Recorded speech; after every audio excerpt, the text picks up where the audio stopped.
Let's turn our attention to the view of government as self-interested bureaucrats, well, government being managed by self-interested bureaucrats. And we end this course with some political economy models. And our first model is just to assume there's a dictator that all they care about is their duration in office, and they care about how opulently they live as well.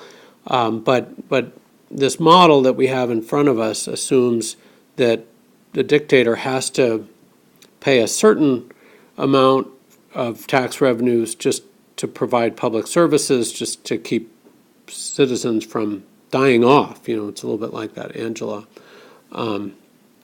Bruno example.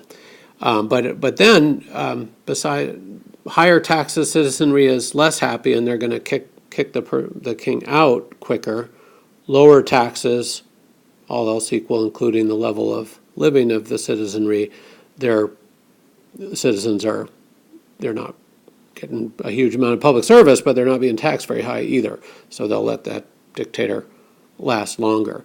So self-interested dictator will maximize the annual tax revenue they collect. Well, that would be this point up here, and no, that's not the best. We know that B is the best the dictator can do, can have the highest amount of opulent living and the longest amount of time in office to accrue, I guess, to pad the dictator's Swiss bank account.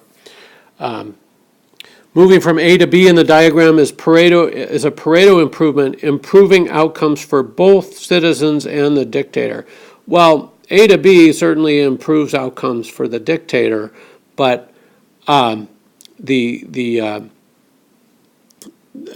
citizenry has not seen its lot improved. They're getting taxed more, and they have the same level of public services. So the citizenry is actually doing worse than they were at A. So let's knock off B. Dictators use some tax revenue to provide essential public services, and yeah, we talked about that already. This is what this flat line C is about, cost of the public services supplied. So C is correct. Let's just examine D, so hopefully we can rule it out. At T star, an increase in the tax revenue will increase total expected rent. So T star, no. No, if we increase tax revenue, we'd be moving back along the duration curve, and the dictator would be at a less preferred outcome. So B is as well as the dictator can do. So D is out as well. Let's consider number 12, which is the same figure. And increased competition will always improve outcomes for the governing elite. Well, notice that this is the model where we're exploring the question, why do dictators sometimes allow some political reform? And that the duration curve flattens when it's more competitive. And we notice here that this pivot of the duration curve, when there's more competition, in this analysis, this illustration, it allows the dictator to be better off. So, but notice that that's not everywhere. Increased competition doesn't always improve the law. We could see that there are points along this this duration curve where the dictator is worse off.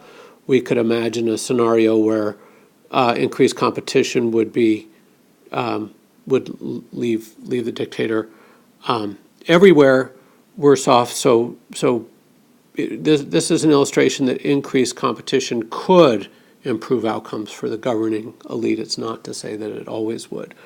So A is out.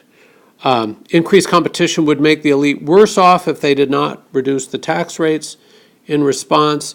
Well, notice that in this example, if the tax rates were the same and competition increased, the elites would be better off. It's just that they'd be even better off still if they reduced the tax rates. So that B is just out because of the technical aspects of this illustration.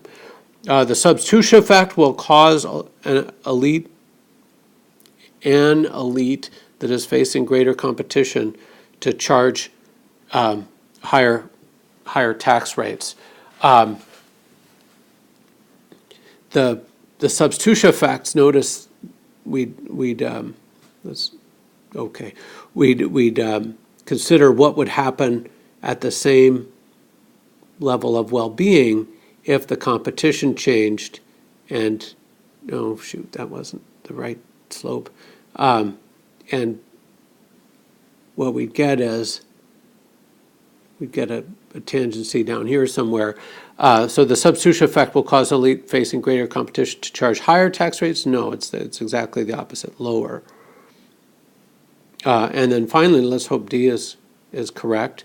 And moving from A to A prime in the diagram is Pareto improvement, improving outcomes for both citizens and the governing elite. And that's actually true because notice the governing elite is at a higher indifference curve, but citizens have a lower tax rate, so everybody's better off, or at least both parties are better off.